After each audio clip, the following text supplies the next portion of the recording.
Hey guys, welcome back to my channel. This is Nikunj and आज हम बात करने वाले हैं एक बहुत ही फेवरेट टॉपिक जो लोगों का होता है, वे प्रोटीन सप्लीमेंट। वे प्रोटीन सप्लीमेंट का सिलेक्शन किस तरह से किया जाता है, कैसे किया जाता है, कौन सा वे प्रोटीन सप्लीमेंट आप लोगों के लिए अच्छा रहेगा, कौन सा नहीं रहेगा, क्या वाकई में आपको वे प्रोटीन सप्लीमेंट की ज़रूरत है या नहीं, और वो अगर ज़रूरत है तो वे प्रोटीन सप्लीमेंट आखिर होता क्या है। तो इस सब चीज़ों के बारे में आप हम डिटेल में डेप्थ में बात करेंगे वीडियो में। चलिए बढ़ते हैं वीडियो की तरफ। तो फर्स्ट ऑफ ऑल, एक वे प्रोटीन सप्लीमेंट होता क्या है। Whey protein supplement is a protein supplement. ये एक तरह का प्रोटीन सप्लीमेंट होता है और इसे एक्सट्रैक्ट किया जाता है मिल्क से। होती है जब हम मिल्क का रिएक्शन किसी एसिडिक चीज़ के साथ उसको रिएक्ट करवाते हैं तो हमारा जो मिल्क होता है वो फट जाता है, जैसे कहते हैं दूध का फटना। तो मिल्क एक हार्ड फॉर्म में कन्वर्ट हो जाता है, जैसे हम पनीर भी कहते हैं। ठीक है, ये हार्ड फॉर्म केसीन प्रोटीन होती है। साथ में एक लिक्विड वेस्ट निकलता है इस प्रोसीजर में। जब भी ये दूध रिएक्ट करेगा आपका किसी भी एसिडिक चीज़ के साथ और दूध फट जाएगा तो एक लिक्विड चीज़ भी साथ में निकलेगी। अब इस लिक्विड चीज़ को बोलते हैं वे प्रोटीन। ठीक है, लेकिन ये रॉ वे प्रोटीन है। इसे ऐसे लिया जा सकता है बट इसमें अभी भी कुछ अमाउंट में फैट होता है, लैक्टोस होता है, कार्बोहाइड्रेट होता है। तो अगर हमें ऐसे ही लेना तो हम दूध भी पी सकते हैं, सिंपल बात है। तो इसे और भी बेटर फॉर्म में कन्वर्ट करने के लिए हम इसमें से कुछ फिल्ट्रेशन प्रोसेसेस करते हैं, जहाँ से हम इसमें से फैट, कार्बोहाइड्रेट और लैक्टोस की जो क्वांटिटी होती है उसे एक्सट्रैक्ट कर लेते हैं और जो प्योर वे प्रोटीन रह जाता है उसे निकाल के दे दिया जाता है, जो कि हमको हमारे पैकेट पाउडर्स फॉर्म में हमको मिलता है। सिंपल सी प्रोसीजर जो होती है वे प्रोटीन मेकिंग की वो ये होती है। नाउ वे प्रोटीन क्यों एक अच्छा प्रोटीन सोर्स माना जाता है? क्योंकि ये फास्ट एक्टिंग प्रोटीन होता है। ये बॉडी में जाता है, फास्टली एक्टिव होता है और बॉडी में जल्दी एब्जॉर्ब हो जाता है। इसको एब्जॉर्ब होने के टाइम नहीं लगता, इसलिए इसे एक बेटर प्रोटीन सोर्स माना जाता है। दूसरा, इसकी अमीनो एसिड प्रोफाइल कंप्लीट होती है। ये good quality, high quality protein माना जाता है, इसलिए इसे हम पोस्ट वर्कआउट कंसिडर करते हैं। अब क्या होता है मार्केट में, तो आप लोगों को बहुत सारे प्रोटीन के ब्रांड्स मिल जाएंगे, लेकर के आई थिंक 700 से लेकर के 3000 तक के भी या उससे भी ऊपर तक के बड़े बड़े ब्रांड्स हैं जो कि प्रोटीन सप्लीमेंट को बेच रहे हैं, ऑनलाइन बेच रहे हैं, ऑफलाइन बेच रहे हैं। काफ़ी सारे लोग इसको सेल कर रहे हैं। तो कैसे पता लगाया जाए कि कौन सा प्रोटीन सप्लीमेंट अच्छा है, कौन सा प्रोटीन सप्लीमेंट अच्छा नहीं है? कैसे चूज़ किया जाए इतने सारे वेरिएशंस में, इतने सारे ऑप्शंस के अंदर? तो किस बंदे के लिए कौन सा प्रोटीन बेस्ट रहेगा, इस बारे में आज हम इस वीडियो में बात करने वाले हैं। पहले तो हम बात करते हैं, एक वे प्रोटीन मेरे पास इस वक्त यहाँ पर पड़ा हुआ है।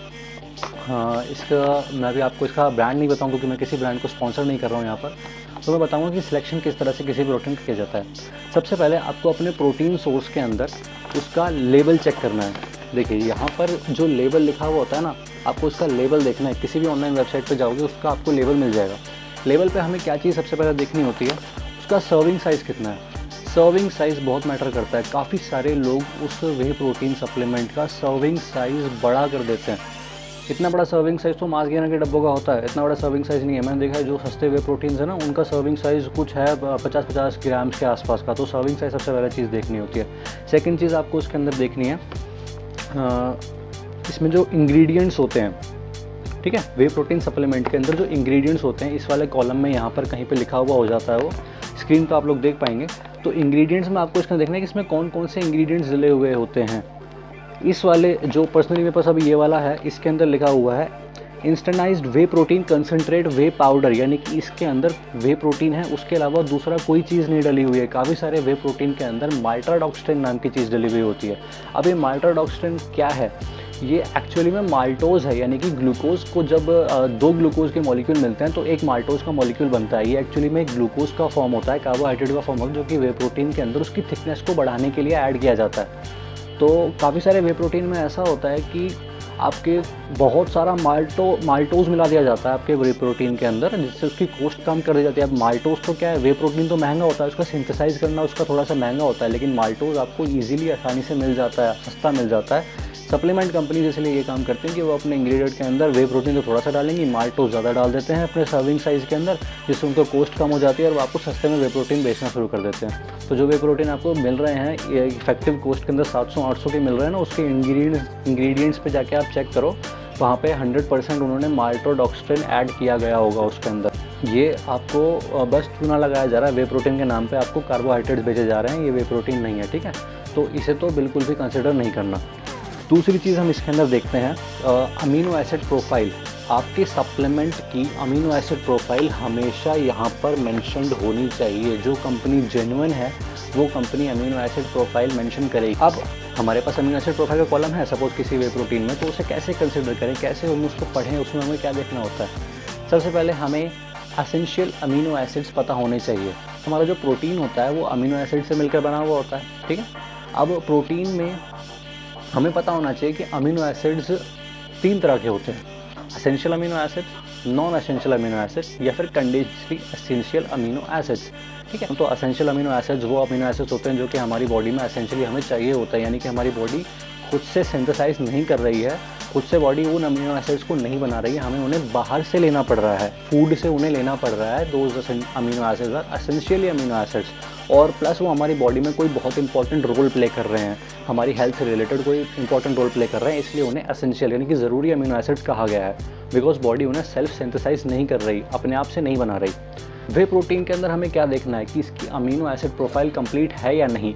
सिंपल मीन्स कि आपके जो EAAs हैं, एसेंशियल अमीनो एसिड्स हैं, उनकी प्रोफाइल कंप्लीट होनी चाहिए। कितने होते हैं ये? 9 होने चाहिए, ओके। यहाँ पे आपको स्क्रीन पर मैं लिस्ट डाउन कर दूंगा कौन कौन से होते हैं। इंग्रेडिएंट जहाँ पे लिखे हुए हैं, जहाँ पे आपके न्यूट्रिशन लेवल लगा हुआ है, वहाँ पे आपके 9 एसेंशियल अमीनो एसिड्स हैं या नहीं, वो सबसे पहले चीज़ पढ़ो।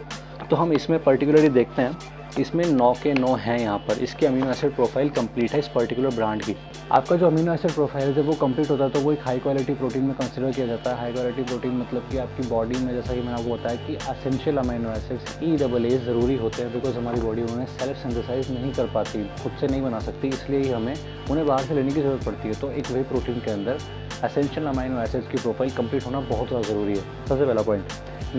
नेक्स्ट हम बात करते हैं इसकी जो EAAs की। जब हम बात करेंगे यहाँ पर, जब आप देखोगे आपकी EAAs की जो इंडेक्स बनी हुई होती है यहाँ पर, जब आप देखोगे तो EAAs में जो क्वांटिटी होती है EAAs की, वो 10 ग्राम्स पर सर्विंग में कम से कम होनी चाहिए, उससे कम नहीं चलेगा, उसमें तो कम से कम होनी चाहिए 10 ग्राम्स पर सर्विंग। कैसे कैलकुलेट करोगे? काफ़ी सारी कंपनीज EAAs की क्वांटिटी लिख के नहीं देती है, ठीक है। आपको देखना है कि वो कैसे होगा। जैसे अब इस वाली कंपनी ने, इन्होंने क्या लिखा हुआ है, इनका पर 100 ग्राम में 32.85 ग्राम्स आपको मिल जाएगा एसेंशियल अमीनो एसिड्स की, जो एक सर्विंग के अंदर आपको, वो 100 ग्राम्स के अंदर आपको मिलेंगे। तो आप इजीली इसको कैलकुलेट कर सकते हो। आपको एक सर्विंग में इनका 10.25 ग्राम्स के आसपास आपको अमीनो एसिड्स, आपके एसेंशियल अमीनो एसिड्स मिल जाते हैं। इसका मतलब क्या हुआ, ये एक हाई क्वालिटी प्रोटीन है, ये एक अच्छा प्रोटीन कंसिडर आप कर सकते हो। तो आपको इस तरह से देखना है, ऐसा नहीं कि किसी कंपनी की मार्केटिंग वैल्यू अच्छी है, कोई कंपनी अच्छी मार्केटिंग कर रही है, उसके एड्स आप देख पा रहे हो इंस्टाग्राम पे, फेसबुक पे, यूट्यूब पे, देन आप कंसिडर करो कि वो एक अच्छी वे प्रोटीन कंपनी, एक अच्छी सप्लीमेंट कंपनी है। तो ये चीज़ गलत हो जाएगी उस पॉइंट पे, क्योंकि मार्केटिंग करने के लिए लोग बहुत सी चीज़ें बोलते हैं जो झूठ होती हैं। हमेशा आपको आपका लेबल पलट के चेक करना है, आपको अपना लेबल पलट के देखना है कि क्या उसके अंदर ये सब चीज़ें हैं, माल्टोडॉक्सिन तो नहीं भरा हुआ उसके अंदर, अमीनो एसिड प्रोफाइल कंप्लीट है कि नहीं है, अमीनो एसिड की जो क्वांटिटी है वो पूरी है कि नहीं, क्योंकि काफ़ी सारी कंपनीज नहीं लिखती है। अगर वो नहीं लिखती तो मतलब वो जेन्युइन नहीं है, इसका मतलब आपको बस कहते हैं ना, चूना लगा रही है। सप्लीमेंट के नाम पे वो वाकई में आपको पाउडर ही बेच रही है, फिर कोई मतलब नहीं है उस चीज़ को लेने का। तो अगर आप सप्लीमेंट परचेज करो तो आपको इन चीज़ों का ध्यान में रखना है। 3 टाइप्स हमारे जो वे प्रोटीन के होते हैं वो सुनने में बहुत ज़्यादा आते हैं, कंसंट्रेटेड वे प्रोटीन, आइसोलेटेड वे प्रोटीन, और थर्ड होता है हाइड्रोलाइज्ड वे प्रोटीन। अब किससे ज़रूरत है, क्यों ज़रूरत है, और इनका फ़र्क क्या है, इनमें अंतर क्या है, तीनों में क्या फ़र्क है कि ये कॉन्सनट्रेटेड है, वो आइसोलेटेड है, और वो हाइड्रोलाइज्ड है। Let's talk about this. तो जो कंसनट्रेटेड वे प्रोटीन होता है वो एक्चुअली में वे की सबसे रोएस्ट फॉर्म होती है। जब आप वे प्रोटीन लिक्विड को फिल्ट्रेशन प्रोसेस के बाद उसे पाउडर फॉर्म में कन्वर्ट करते हो, तो सबसे रॉ जो वे प्रोटीन निकलता है उसे हम कंसनट्रेटेड वे प्रोटीन ही कहते हैं बेसिकली। उसके अंदर फ्लेवर्स ऐड कर दिए जाते हैं, कभी कभार आपका माल्टोज ऐड कर दिया जाता है थोड़ी बहुत पाउडर की थिकनेस को या फिर शेक की थिकनेस को इंक्रीज़ करने के लिए, तो उसे कंसनट्रेटेड फॉर्म कहा जाता है।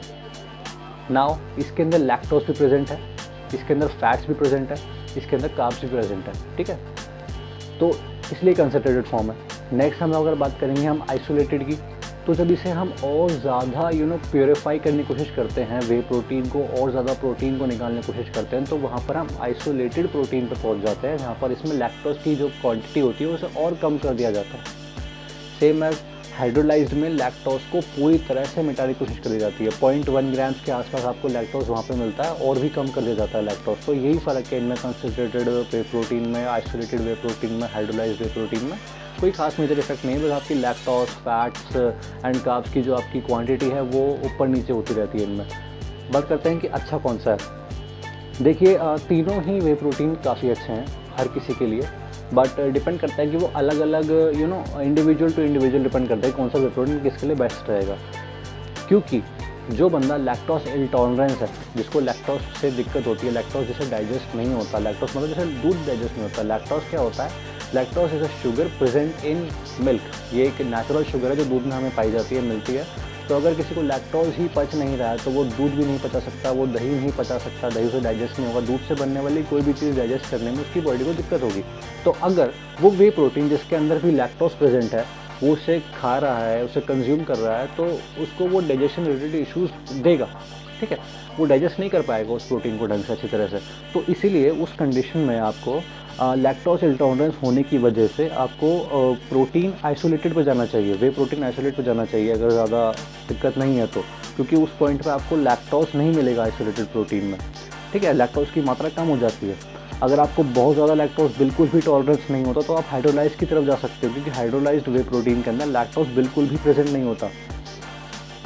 सपोज़ अगर आपको डायबिटीज़ है तो भी आपको वहाँ हाइड्रोलाइज पे जाना चाहिए, क्योंकि उसमें जो कार्ब्स होते हैं, उसमें जो शुगर लैक्टोज प्रेजेंट है आइसोलेट में एंड कंसनट्रेटेड में जो शुगर प्रेजेंट है वो आपके ब्लड शुगर लेवल को स्पाइक करेगा। तो इसलिए आप नहीं चाहते कि आपके ब्लड शुगर लेवल स्पाइक हो, बिकॉज आपको डायबिटिक हो, आप एक डायबिटिक पेशेंट हो, तो इसलिए आपको कौन से वे प्रोटीन में जाना चाहिए, आपको हाइड्रोलाइज वे प्रोटीन में जाना चाहिए, ऑब्वियस सी बात है। तो ये इंडिविजुअल टू इंडिविजुअल वैरी करता है। अब क्या अगर आप एक बॉडी बिल्डिंग करते हो, बॉडी बिल्डिंग एथलीट हो या फिर आप जिम जाते हो, तो आपको आइसोलेटेड वे प्रोटीन लेने की ज़रूरत है? आप एक जनरल पॉपुलेशन तो ज़रूरत है, आपको कोई कॉम्प्लिकेटेड नहीं है, आपको डायबिटिक नहीं है, किसी तरह की कोई भी कॉम्प्लिकेशंस नहीं है, तो आपको कोई ज़रूरत नहीं है वे प्रोटीन आइसोलेट और कंसनट्रेट और हाइड्रोलाइज की तरफ जाने के लिए। आप कंसनट्रेटेड बेस्ट रहता है, बिकॉज ये रोएस्ट एंड प्योरेस्ट फॉर्म है। इवन कि इसका जो एक्सट्रैक्शन मेथड है वो 100% नेचुरल है, इसके अंदर किसी भी तरह के केमिकल्स का या आयंस का इस्तेमाल नहीं किया जा सकता, ठीक है। तो ये प्योर नेचुरल प्रोसेस है, इसमें कुछ ऐड नहीं किया जाता बाहर से। तो इसलिए अगर एक जनरल पॉपुलेशन से आप बिलोंग करते हो तो concentrated way protein is best for you. आपको कोई ज़रूरत नहीं है हाइड्रोलाइज्ड वे प्रोटीन की तरफ जाने की, अगर आपको कॉम्प्लिकेशंस नहीं है लैक्टोज से, ठीक है। अगर किसी बंदे को बिल्कुल ही लैक्टोज से इंटॉलरेंस है, मतलब अगर वो हाइड्रोलाइज्ड वे प्रोटीन भी लेता है तो भी उसे दिक्कत होती है, तब भी वो उसे डाइजेस्ट नहीं कर पाता, तो वो क्या करे, तब आप वे प्रोटीन को स्विच कर सकते हो प्लांट बेस्ड प्रोटीन से। पी प्रोटीन काफ़ी सारे आते हैं, प्लांट प्रोटीन काफ़ी सारे आते हैं, तो आप उससे उसे रिप्लेस कर सकते हो, आपको ज़रूरत नहीं है वे प्रोटीन कंज्यूम करने के लिए, ठीक है। तो इस तरह से अल्टरनेट्स आप ढूंढने पड़ेंगे आप लोगों को, क्योंकि जो प्रोटीन पाउडर है, वे प्रोटीन पाउडर है, वो फास्ट एक्टिंग है, बहुत ही एक अच्छा सोर्स है। आप चाहो तो उसे कंसिडर करना चाहिए हर किसी को। आपको ट्रेनिंग के बाद प्रोटीन को यूज़ करना चाहिए, बिकॉज़ प्रोटीन वे प्रोटीन जब आप ट्रेनिंग आप कर चुके होते हो तो उसके बाद आपको फास्ट एक्टिंग प्रोटीन चाहिए होता है, जो कि आपकी बॉडी में जल्दी से एब्जॉर्ब हो जाए, आपके मसल्स को जल्दी से प्रोटीन प्रोवाइड करे जो चाहिए होता है। बात करते हैं सप्लीमेंट की ज़रूरत हर किसी को है या नहीं। बिल्कुल भी ज़रूरत नहीं है। सबसे पहले आपको अपने मेंटेनेंस कैलोरीज फाइंड करने, जो मैंने वीडियो बनाया हुआ है, नहीं अगर आपने देखा तो आप ऊपर लिंक फ्लैश हो जाएगी, वहाँ जाके देख सकते हो। उसके बाद आपको माइक्रोन्यूट्रिएंट्स अपने कैलकुलेट करने कि कितने मैक्रोज आपको चाहिए। सपोज किसी इंडिविजुअल की प्रोटीन की जो रिक्वायरमेंट है वो 200 ग्राम्स है। अब अगर वो कोई ऐसी डाइट ले रहा है जिसमें वो 200 ग्राम प्रोटीन आसानी से डाइट से निकाल सकता है, कंप्लीट अपना कर सकता है, तो क्या उसे सप्लीमेंट की ज़रूरत है? बिल्कुल नहीं है। मैं नहीं मानता कि सप्लीमेंट की उसे ज़रूरत है। बट अगर वो अपनी डाइट से 200 ग्राम प्रोटीन नहीं निकाल पा रहा है, नहीं खा पा रहा 200 ग्राम प्रोटीन डाइट से, तो उसे सप्लीमेंट लेना पड़ेगा उस कंडीशन में। Supplements are just add ons, आप उसे डाइट से रिप्लेस नहीं कर सकते। होल फूड ही सबसे ज़रूरी चीज़ है। तो आई होप इस वीडियो से आपको कुछ वैल्यू मिली होगी। अगर पसंद आया तो मेरे वीडियो को लाइक कीजिए, सब्सक्राइब कीजिए एंड शेयर कीजिए। थैंक्स फॉर वॉचिंग एंड मिलते हैं अगले वीडियो में। Signing off, bye bye.